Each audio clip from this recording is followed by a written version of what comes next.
السلام علیکم خواتین و حضرات، امید کرتا ہوں کہ آپ سب لوگ خیر و عافیت سے ہوں گے اور جہاں بھی ہوں گے اپنے اہل و عیال سمیت محفوظ ہوں گے۔ بسم اللہ الرحمن الرحیم۔ یہ ایک چھوٹی سی آیت ہے لیکن اس میں بڑی فضیلت ہے۔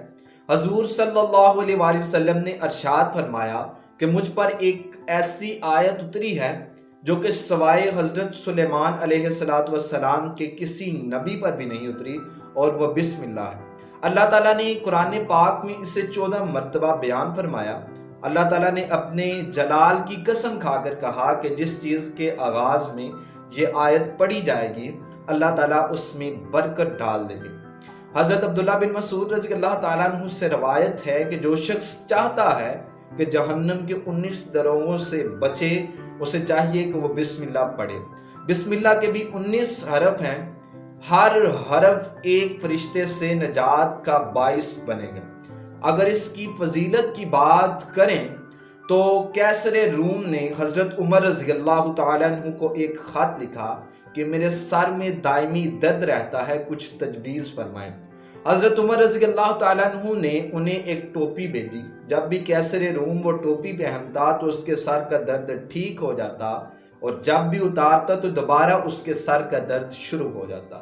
جب کیسر روم نے اس ٹوپی کو ادھیڑا تو اس میں سے ایک پرچی نکلی جس پر بسم اللہ لکھی ہوئی تھی۔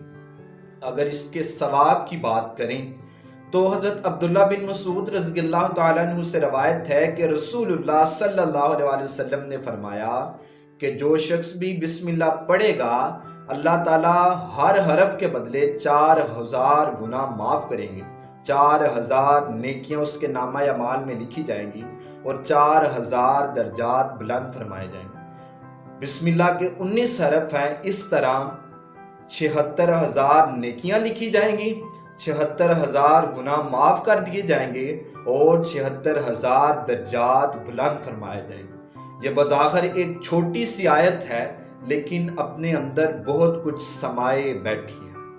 اس کے علاوہ حضور صلی اللہ علیہ وسلم نے فرمایا کہ جو شخص وضو کرنے کے بعد بسم اللہ والحمدللہ پڑھے گا تو جب تک اس کا وضو رہے گا فرشتے اس کے نامہ اعمال میں نیکیاں لکھتے رہیں گے۔ یہ چھوٹی چھوٹی ایسی چیزیں ہیں جو کہ ہم اکثر اوقات اگنور کر دیتے ہیں، لیکن یاد رکھیے گا کہ چھوٹی چھوٹی عادتوں سے ہی ایک بڑا انسان بنتا ہے۔ دریا قطرے قطرے سے بنتا ہے۔ اللہ تعالیٰ مجھے اور آپ کو، ہم سب کو ان تمام باتوں پر عمل کرنے کی توفیق عطا فرمائے۔ اللہ مجھے اور آپ کو، ہم سب کو ایک دوسرے کے لیے آسانیاں حاصل کرنے اور تقسیم کرنے کا شرف عطا فرمائے۔ آمین۔ اللہ حافظ۔